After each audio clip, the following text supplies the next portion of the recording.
This is the Detroit Sports Podcast Network. Quite simply, and to put it bluntly, Kirk Campbell is the worst offensive coordinator in Michigan history, and one of the worst we've ever seen in Big Ten college football. Other than that, he has a wonderful singing voice. Next on this week's episode of Michigan Podcast. But there's going to be one team that's going to play solely as a team. No man is more important than the team. No coach is more important than the team. The team, the team, the team. Looks deep for Anthony Clark. Waits for it. Gets caught. They said you can't be Ohio State. Now what? Brady gets terrific. Throws it, and in. Touchdown, Knight again. Schultz just before Brazil got him. And a leaping interception by Woodson. Harbaugh back to throw over the middle. Caught by Collier at the 5 on his feet. Touchdown, Michigan. On its way. It's good. He's 5'7", 179 pounds, a junior at Michigan. But Jamie Morris packs a wallop, and he delivers for Bo Schembechler. And here's your first play. Pressure coming. Sack. It is Glenn Steele, number 81, who fought his way through the traffic. Option. And Robinson calls his own number, and he's going to score. Oh, an easy touchdown for Robinson and Michigan.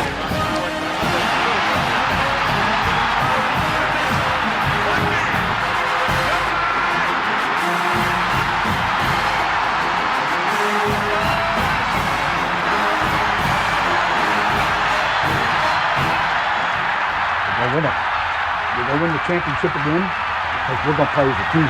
And when we play as a team and the old season is over, you and I know it's going to be Michigan again. Michigan.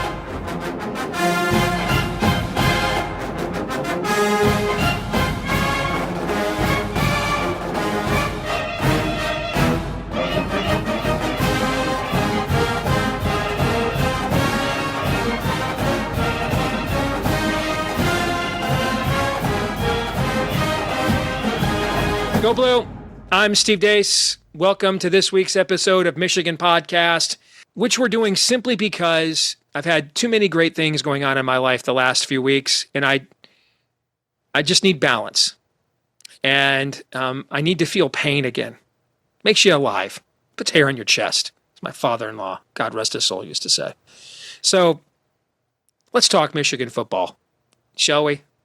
Blink 3 times if you're not a hostage. Anyway, I'm out of things to say. I don't do moral victories. Moral victories are for losers, okay? So we covered the spread against Indiana because I have a penis. So I'm not doing that either. So that leaves us with what? Here's something new I haven't said yet. I've been thinking about it for a few weeks, and I'm 100% convinced of it after what I saw. That cavalcade of whimsy called Michigan's red zone play calling. Worst red zone play calling all year long. All year long, worst red zone play calling I've ever seen. Not just at Michigan, like anywhere. Anywhere that football is televised, it's the worst I've ever seen. The worst I have ever seen. Connor Stallions is apparently the offensive coordinator for Bryce Underwood now at Belleville. Let's bring him in. He's a legend already anyway. All right? I mean, this is just, I don't even know, what are you? What are you? What is the system? What are we trying to do? The whole thing is, it's teach tape of what it looks like when people who shouldn't be coaching your team are coaching it. And that people in this case is the offensive coordinator, Kirk Campbell. Maybe I should have realized when he sucked at Old Dominion, this probably wasn't going to go well. But hey, we've got to some of you, this will be new. To some of you, this will be breaking news and a spoiler alert. Okay? But sometimes we Michigan fans and Michigan folks can, I know, this is going to shock many of you. we can kind of be a little arrogant sometimes, a little myopic, I know that that's not a characteristic any of you have ever picked up on. But sometimes we kind of think just taking mid and mediocrity and poop and slapping the block M on it will make it work. It gets better. Sometimes it's just mid. Sometimes it's just poop, whether it's got a block M on it or not. And folks, that is Kurt Campbell at offensive coordinator. Sometimes it's mid. Most times it's poop, whether he's wearing a block M or not. There's just nothing happening there. I don't even know what they're doing. I don't know what the scheme is. I was talking to a Michigan media reporter who's a friend of mine about the prospect of bringing in Miller Moss. Michigan's talking to him already. He's in the transfer portal out of USC. And we started talking about what would Moss do in our system. I was talking to a buddy of mine who's in the Michigan media, and we were discussing the prospect of bringing in Miller Moss, the USC quarterback, who's had a really good year. I mean, he's top 20 in the country in passer rating. He's the number 5 rated passer in the Big Ten, so he's had a good year. Just haven't won a lot of games.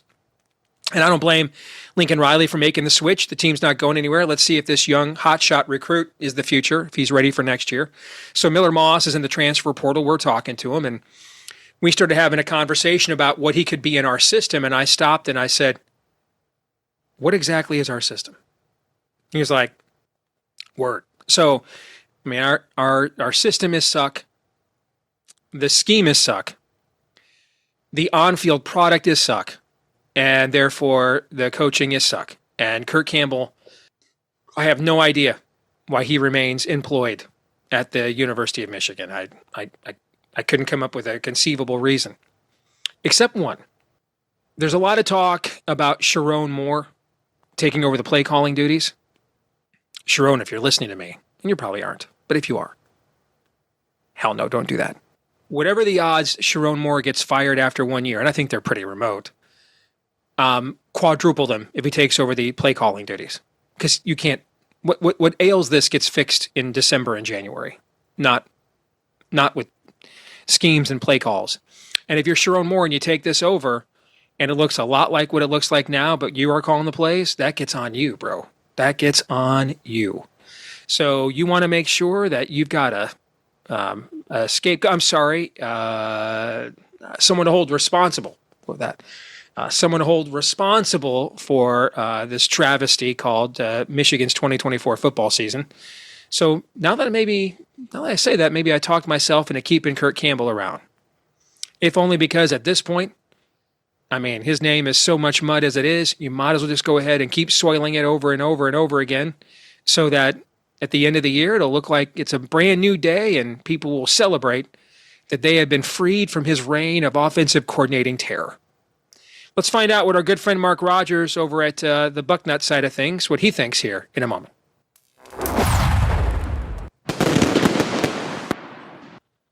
All right, let's get the viewpoint from the other side of the scarlet and gray septic tank with our good friend Mark Rogers, the voice of college football. Check out that channel right here on YouTube as well. So, Mark, good to see you, brother. How are you?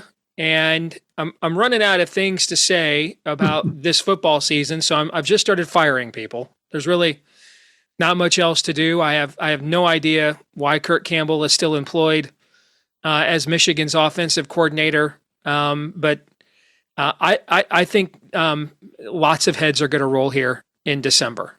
But what say you? Good to see you too, as well, Steve. I got to say that it is always good to see you, win or lose, even suffering through a championship season in 2023, as I had to do. But the appearances this year a little bit more amusing on my side of the cage. So as soon as I saw this email come through from you, as I do each week when you prep me for the show, talking about Kurt Campbell, I thought, okay, Michigan offense. The quarterbacks suck. He was over-evaluated, underqualified for this job coming in as an OC at Old Dominion. So I looked up just to verify his stats there, 84th in the country in total offense in 2021. They canceled the season in 2020. So he really just earned a paycheck, I guess, or just received one.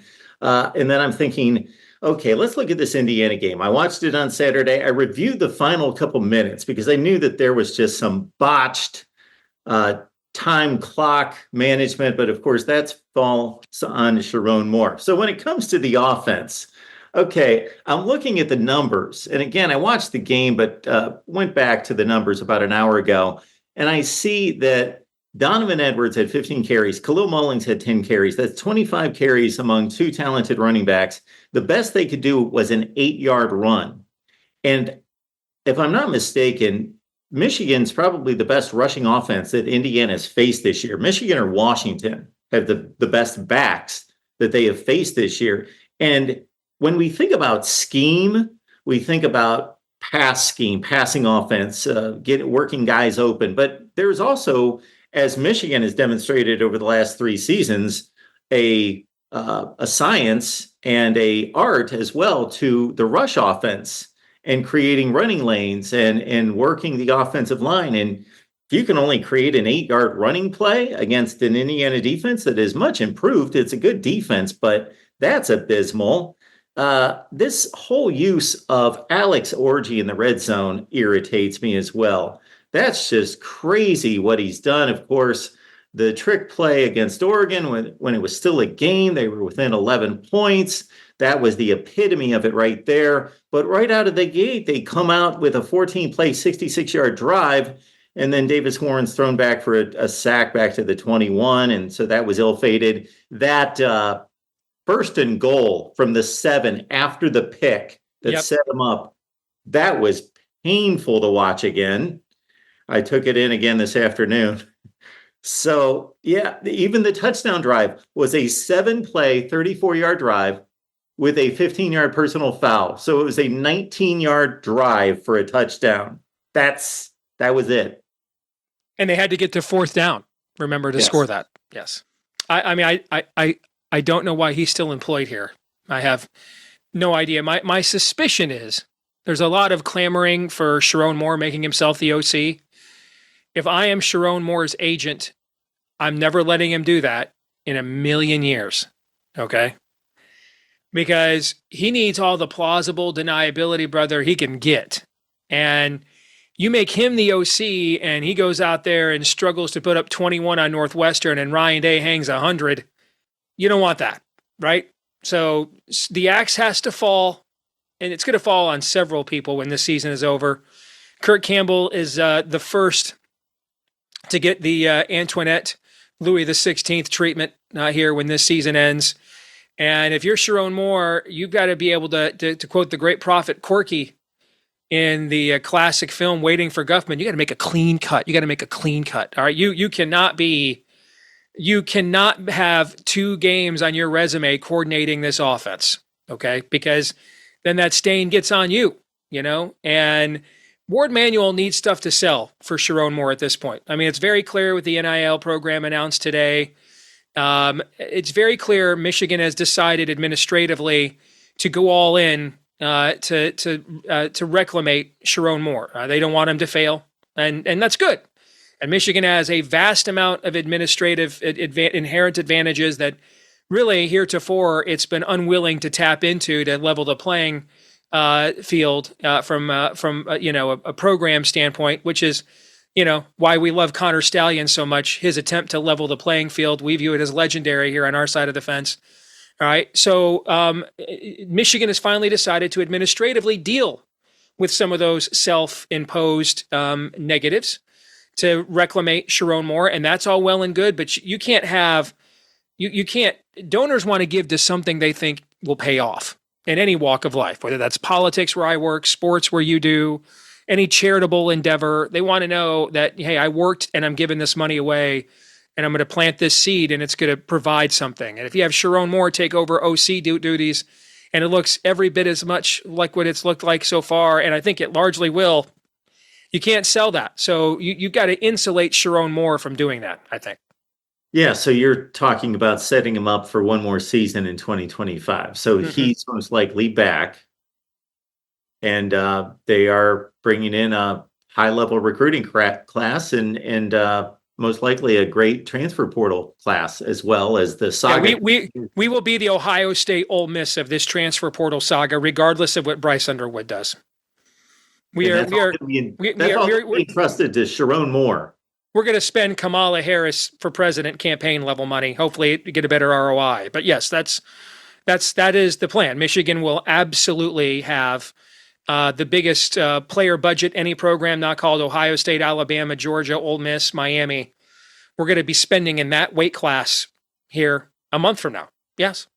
Well, I like that they're going all in. I just think they're continuing to go with the wrong guy in charge. So there is a coaching component involved. Correct. Throughout college football, you can't just throw money and therefore talent at it. You can't? No, you cannot do that. Oh, okay. Do that. Can't be Texas of the last 15 years. You don't want to be them.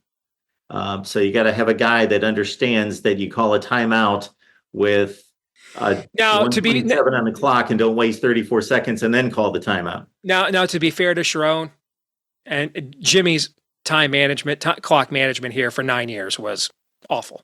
What I don't know. I can't point to a singular incident as bad as what you're describing at the end of the Indiana game, but I mean, consistently, Michigan's clock management under Harbaugh was bad, particularly end of the first half situation. I mean, we were.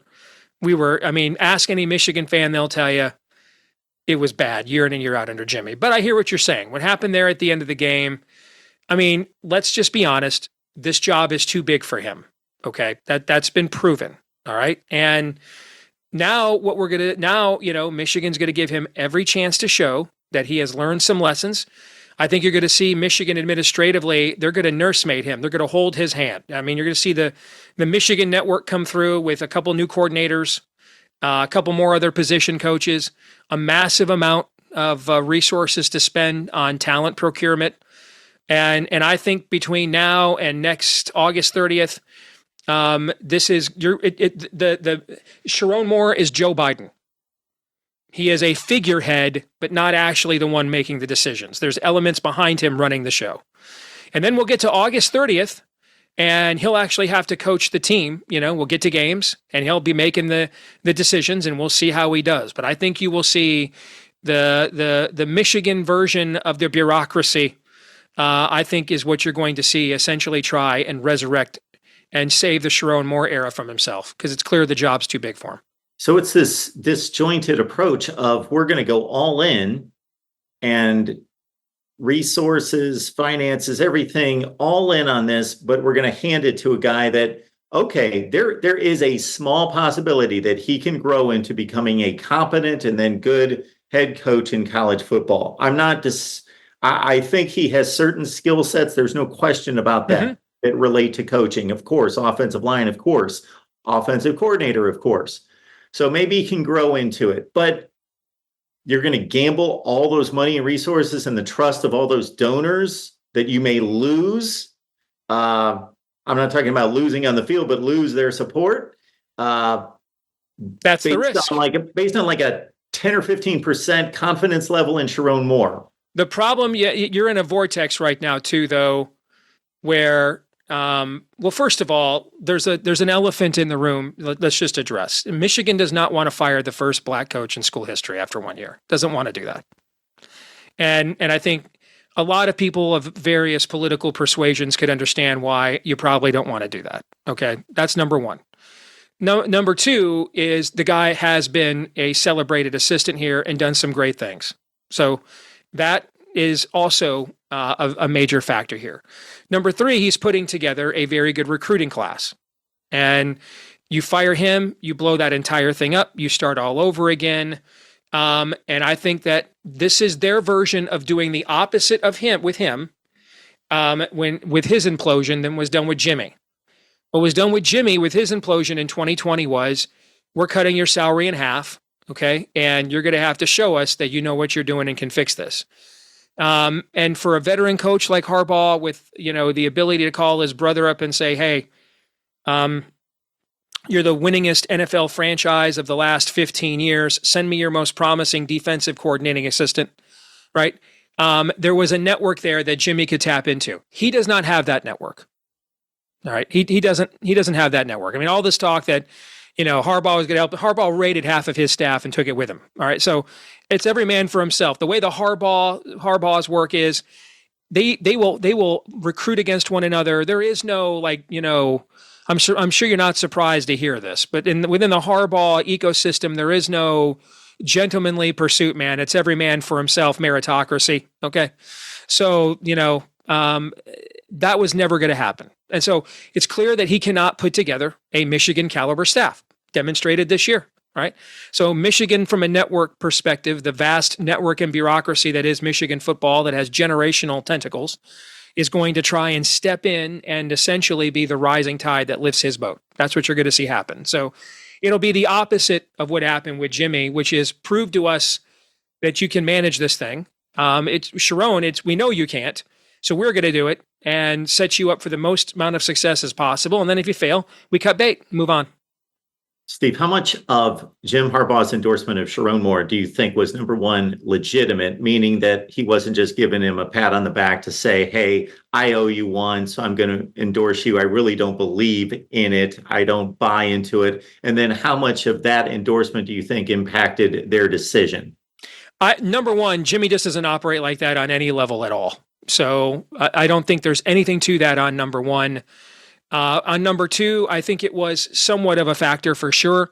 I think the biggest factor of all was the timing, that a guy who was clearly angling to replace Jimmy if he left, Kalen DeBoer, was now off the board.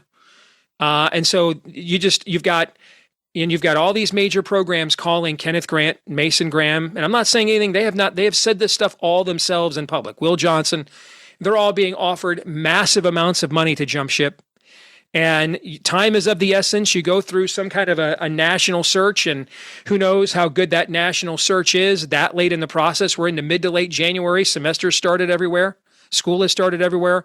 And so I think it was absolutely the right decision at that point in time to go with Sharon and see if you've got, a Gary Moeller, Lloyd Carr, element sitting there on your staff or not. So they clearly don't, right? Doesn't mean that he can't be good. He's just not right now. He's just way, way over his head right now. So I think you'll see the Michigan network now step in and do a lot of the heavy lifting of what it takes to form a team, particularly in this next period of time between now and the end of December, when almost every major player in the portal is going to be off the table, when the recruiting classes will sign. And then after that, I think when you get into assembling a coaching staff, I think that you're going to see the Michigan network basically say, hey, we're going to put the training wheels on and nursemate you. That's what I think you're going to see. And I think today's NIL announcement and the way that Bryce Underwood's being pursued, I think are all the first steps towards that. And you're also sending a signal to prospective coaches. Hey, is Michigan willing to go there in this new era? Does Michigan have the resources? It's always had the resources. Is it willing to deploy them? And if nothing else, however coveted you thought the Michigan job was before, you and I would probably both agree it's somewhere in the top 10 jobs in the sport, somewhere. One of us might say 6th, the other one might say 9th, but we'd both put it somewhere in the top 10. Well, now you know that Michigan is willing now to truly to have this a fully armed and operational level of Death Star. Okay, that signal has been sent, similar to Bryce Underwood. Whether we get him to flip or not, all the top recruits now know Michigan's open for business. You're seeing us get kids that are flipping from Clemson, kids that are flipping from Georgia. Okay, because the message is out. Michigan is willing to engage in what's called market economics, and the same thing is being said to the coaching fraternity. So there's no L here. Really, Mark, if Sharon Moore is a great figurehead for a program, well-spoken, has a commanding presence, if it could work, he could be very successful here. And if not, you got to cut bait 12 months from now. You sent a message to the coaching fraternity, hey, we're ready. Yeah, we're willing to do what it takes to win here. We just need you, So to me, it's a win either way. But you need strong coordinators to obviously have any chance of pulling that off. And I still don't even know if you can pull that out. I pull that off. I don't know that this is the 1958 New York Giants with Tom Landry and Vince Lombardi and whoever the head coach was. I can never remember his name. Yeah. But if you can do that in college football 70 years later. Agreed. And I think you'll see the Michigan network do that. I mean, I don't have any inside word on this part of it, but I'm going to tell you, there'll be pressure placed on guys like Brian Greasy and others who have put together good coaching resumes elsewhere, hey, open checkbook. We need you to come in, save the old alma mater. The Michigan man thing is a real thing here. All right. It is a real thing. There is a real ethos and ecosystem to that. And I think that many calls are already being made and will be made about who is going to come in here and salvage this. All right. And save Sharon Moore from himself. And then we may find out 12 months from now, it's not salvageable. Fine. Well, then you sent a message to whoever are the hot coaching prospects, the Dusty Mays of that cycle. Michigan is willing to do what it takes, so that it wasn't just because Jim Harbaugh is a great coach. We have systemic advantages here. We've always had. We've just been shy about using them, if not completely hostile to it. We're going to use them now. So the fig leaf is removed now. Checks are being written and money is being spent. So feel free to come in and take over the checkbook. All right. And just as an aside, for anybody that's getting on Sharon Moore, and you mentioned Jim Harbaugh, I don't remember any real gaffes with Harbaugh. I'm sure that you could list them off in regards to time management. If you're just focused on your specific college football team, Michigan fans, this goes on all over the place. It's rampant in the sport where these coaches cannot manage the time. And there's supposed to be somebody up in the press box that's doing it for them. Right. And they evidently have a communication issue, or they don't know how to do their job either. It's amazing how many gaffes there are across college football every Saturday. No doubt. No doubt. I'll tell you this. I'd still rather be us than Penn State and many of these other schools that are just in this vortex of can't get over the top. I mean, look at the hoodie I'm wearing today. All right. We won the Natty, so everybody else, what's that? One of the great conversations we've had through the years was you tiered this situation off. I'm saying this is like 2018, 2019, where Michigan stood at the time, and we're teetered between tier 1 and tier 3, and that it was a crucial time, and it seemed to go the wrong way, but obviously Harbaugh pulled it together. So absolutely. All right, great stuff, Mark. Good to see you. Remember, no show next week with the bye week, all right? So we'll talk to you in a couple of weeks, man. Thank you. Thanks, Steve. You bet. All right, this week's X poll results. Should Kurt Campbell be allowed to work one more day as Michigan's offensive coordinator? 85% said no. The 15% of you that said yes, I want to work for you. I would love to go work for you. There's no standards. I can do whatever I want. There's no level of suck you will not embrace. I mean, can you guys let me know here in the comments on YouTube how many of you are business owners and what business that is? Because I want to work for you. You are my kind of boss. You're just willing to tolerate literally anything. So, and you pay well. So I'm in. All right, that brings us to our feedback of the week. Zach Darrow says, unless we have solid proof that Bryce Underwood is signing with us because of Kurt Campbell on top of NIL reasons, no. Here's what I can tell you is Kurt Campbell is nowhere near Bryce Underwood's recruitment. So take that for what you think. Yeah, Kurt Campbell is nowhere near that. And now Kurt Campbell shouldn't be near any recruitment. I mean, the only thing he should be next to is the Michigan Workforce Development Office. All right, but no, he has. He's nowhere near. If Kurt Campbell comes near Bryce Underwood, I mean it's going to look like the walk of shame in Game of Thrones. Shame, shame, shame. I mean, no, not happening. No, he's nowhere near that recruitment, which is why it has a chance. Not sure how much of one, but much more of one than it would if Kurt Campbell were involved. All right, that's going to do it for this week's episode of Michigan Podcast. Mercifully, no show next week with the bye week. Although I could take a season of byes. In fact, I can hear the sniffles from within the Schenbeckler building from here. Lots of sniffles. I think we need to do some COVID testing. My guess is some guys under the weather, unable to go. I think I speak for every Michigan fan. Definitely should maybe shut it down and make sure no one's contagious. Indeed, winter is coming after all. Let us know what you think about what we think via the comment section here on YouTube, iTunes. You can leave us 5-star reviews there. Like, share, rate, subscribe, whether you're doing so because you're a Michigan fan like me who is still in, oh, well, we won the Natty mode. We did. You're a Buckeye fan who's just doing this because you enjoy our suffering. Either way, your clicks and views matter just the same. So keep those going.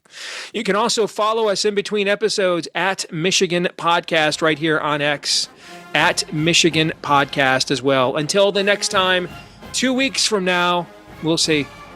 I might cancel that too. Until then, I'm Steve Deace saying, go Blue.